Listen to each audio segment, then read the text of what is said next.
Isto elas estão a fazer ecó, com o obi, é assim, ela está agora a meter dentro da folha.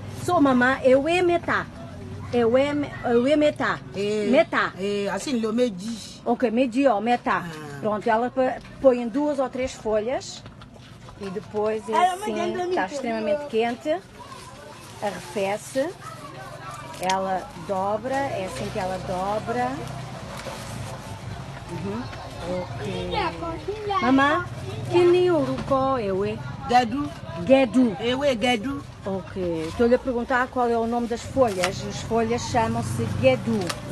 Então ela aquece, pronto, faz o ecó, não é? Ela embrulha, assim, e depois é este o formato que tem e vai, só se come quando está frio.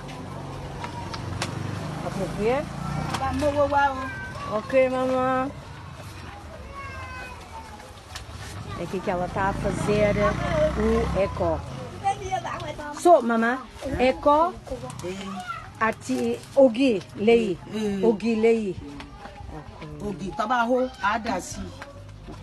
Omi lákọ̀dáná, a wá bu ògì sí. Omi ọ̀gbọ̀nà. Àkọ́kọ́ da omi síbí, yóò hò ó, tí yóò hò tí ó gbà yá.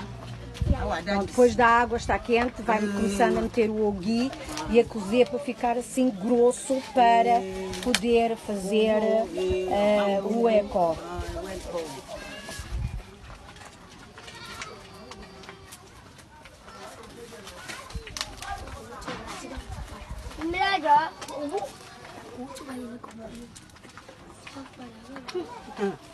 E é assim que eles fazem o ecó todos os dias para vender e para comer.